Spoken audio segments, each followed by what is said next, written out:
These are the best World of Warcraft private servers for this year, the ones that I am or will be playing throughout 2025. Some of them are not out yet, but will be released within a few months. These include a number of Project Ascension's realms, namely Bronzebeard, a progressive realm that is currently in closed alpha state and will be launching live sometime in 2025. Ascension is known as a classless WoW, but the Bronzebeard realm will be an exception. You'll be able to play the original 9 classes here and progress through a number of expansions, starting with Classic Plus, going through the Burning Crusade and ending with Wrath of the Lich King. All these will include a bunch of custom content. If you want to know more about what's planned for Bronzebeard, you can watch my video briefly going through some of its features, or even watch videos on Ascension's YouTube channel or read through an article on their website. And of course, as always, this channel and this video is sponsored by gtopbunny.com. Check the website out if you're looking for World of Warcraft private servers and if you're forever struggling finding your home. Thanks gtopbunny for sponsoring the video. Ascension will also finally progress from the Burning Crusade to Wrath of the Lich King, but what I'm most hyped about is Conquest of Azeroth, a realm with 21 unique classes designed by Ascension. This has been in development for like 6 years now, and the second quarter of 2025 is officially confirmed to be its live launch. That means Conquest of Azeroth will go live somewhere between April, May and June, and if you want to know more about Conquest of Azeroth and see what it looks like, there's videos and live stream VODs on my channel. All of these Ascension realms are guaranteed to have many thousands of players online on them once they launch, so if you're thinking about trying them out, don't hesitate. Another confirmed launch that has a lot of hype behind it is Stouty's long anticipated Legion expansion. This one should be launching in the first quarter of 2025, so literally within days or weeks now. It will start with its content locked beyond level 100, so we will be first only able to level to 100 and experience the Warlords of Draenor content. This will also not be a fresh experience, but rather a progression from Stouty's Mists of Pandaria realms. So if you want to get ready for what's to come and have some level 90s, you can level them right now on one of Stouty's existing mob realms. These reach up to around 1000 players at peak right now. This is also guaranteed to be an extremely popular World of Warcraft private server for the upcoming year, and I plan to spend a lot of time playing on it. The go-to Burning Crusade realm of the past 2 years, Netherwing by Stormforge, should also be returning in 2025 with a new realm. I'm not a big fan of TBC myself, but judging from the amazing popularity of the first Netherwing, this one should be super populated too. It will be a fresh experience with every player starting from level 1. More info to come. Expect a video from me talking about its features in detail in the very near future. And one more worth mentioning that is also just around the corner with its live launch is Whitemane's Cataclysm Classic.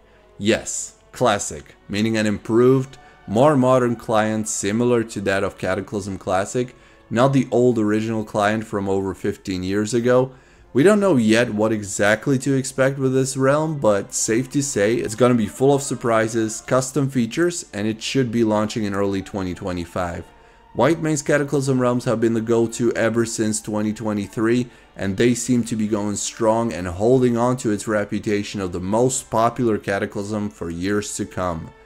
That being said, until this Cataclysm Classic isn't out, one of my favorite places to play still includes Whitemane's Maelstrom, the original Cataclysm realm they launched just under 2 years ago now. It's still doing relatively fine with over 1000 players online every day. It's not the huge realm that it used to be before Cataclysm Classic launched, but it's still a solid option for mostly casual gameplay. Currently probably the weakest of the servers in my list of favorites, but one that still deserves a mention in my opinion. Stormforge's newly released Shaylun Mists of Pandaria Fresh realm that only launched a month ago is another one of my favorites. It has well over 4000 players online at peak every single day, which makes it officially one of the biggest international World of Warcraft private servers at the moment. It will obviously have to face the release of Mists of Pandaria Classic in a few months. This will most likely cut the population in half, if not worse. But for the time being, Shaylun is the best Mists of Pandaria realm right now, I'm contested in terms of popularity on this expansion. There's also things about this realm that need work. As popular as it is, it also gets a lot of hate. Low experience rates, very little valor point gains in dungeons, enormous ninja looting or toxicity in the world chat are some of the criticisms Shaylun has faced since its launch, but I have still had a ton of fun playing there and will continue playing on Shaylun going forward. If you'd like to know more about it or see what it's like playing on the realm, you can see some of the videos I've made of my experience playing on it. I mentioned a few new realms that Ascension has planned for this year, but there's obviously still the original realms, Elune and Area 52, which are both still going strong and are great places for anyone that loves the idea of a custom realm experience in World of Warcraft. Being able to customize your character to your liking, changing talents, spells, adding enchantments, and completely changing your gaming experience on extremely active realms at any time of the day. I have always rated Ascension very high, and although I still mostly prefer the original classes and specs that the game offers, I can appreciate what Ascension's doing and how far they've come. And finally, this list is in no particular order. All the servers mentioned here have something else to offer, but I can't leave Warmane out. As long as it's been playable, with so many options to play on Warmane realms, not only including the most popular of the realms, Icecrown, but also having the option of playing on Lordaeron, a Blizz-like ×1 XP rates realm that is not pay to win, unlike the other Warmane realms, Blackrock, instant level 80 PvP realm that I've spent countless hours on over the years and still keep going back to whenever I feel like having a duel, battleground or arena, whether in a team or solo queue. Warmane is also Mr. Pandaria realm Frostwolf, but I think we can agree that when talking about Warmane, we mean to say Warmane Wrath of Lich King realms, not their dead Mr. Pandaria. And then there is also the newer Onyxia Progressive realm, which launched fresh over a year ago on vanilla, progressed to the Burning Crusade a few months ago, and will further progress to Wrath of Lich King later this year. This is a unique experience where it lets you start from zero with everyone else on the original version of the game and progress through some of the most popular expansions ever with the same characters. Something that maybe only Ascension will be able to replicate with their upcoming Bronzebeard realm.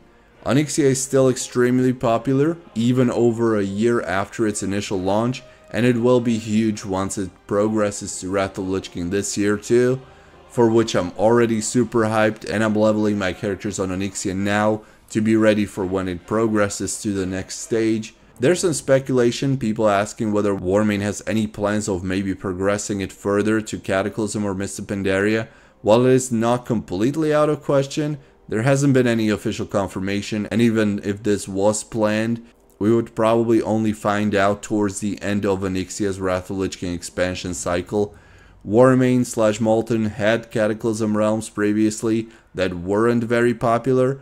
Neither is their Mr. Pandaria realm, so for them to put the work in and developer hours just to risk for the new realm to not be nearly as popular as the other Wrath of Lich King realms, I think it is unnecessary. But who knows, it's not completely out of question, and if there's any plans like that revealed, I will make sure to inform you about it.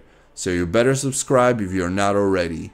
These private servers mentioned in this video are around 90% of all my hours spent in World of Warcraft over the past few months, and where I plan on playing further throughout 2025.